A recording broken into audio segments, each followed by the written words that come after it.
Bonjour à tous, ici Gérard F5 MOX. Je suis au tennis de la Falluère au bois de Vincennes, lundi 3 février 2025.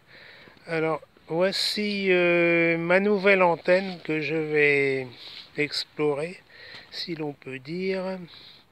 Alors, j'ai bobiné ces spires sur de la gaine électrique de alors ça doit être la gaine de 20, ouais, de 20 je crois, de diamètre 20 et 16.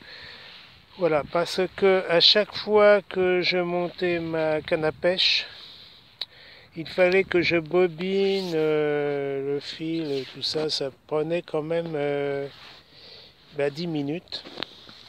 Et je me suis dit, autant bobiner directement sur ta gaine et de l'enfiler sur la canne à pêche.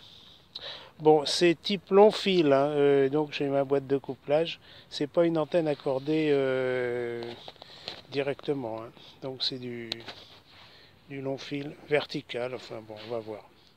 Alors je vais mettre aussi un peu de masse parce qu'avec les piles au lithium-ion, quand il y a du rayonnement HF, ça se coupe.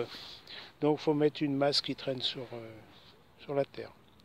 Voilà, alors je vais monter ça. Normalement, bon, il y a une connexion entre les spires, hein, entre les deux, entre les deux gaines. Donc c'est du fil électrique émaillé, hein, voilà, sans plus. Donc ça pourrait fonctionner très bien. Alors, c'est marrant parce que bon, au point de vue longueur, donc je fais le diamètre multiplié par 3,14 et par le nombre de spires. Et j'obtiens au total aux environs de 13,50 m. C'est assez effarant parce que je me suis dit, je dois avoir moins de 10 mètres. Et puis en calculant, j'avais environ 13,50 m. Voilà ce qui correspond à une longueur d'onde une demi-onde pour la bande des 60 mètres. Voilà. Demi-onde ou quart d'onde, je sais plus.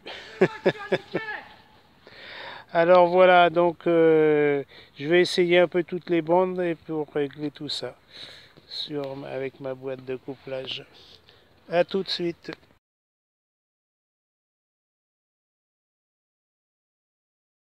Alors avant de monter l'antenne sur le vélo, voilà ce que ça donne. Là ça va la boîte de couplage. Là c'est le premier enroulement, diamètre 20, et je remets du fil, émaillé et enroulé. La deuxième bobine, diamètre 16, et après c'est du fil émaillé enroulé. Voilà. Donc je montais ça sur le vélo.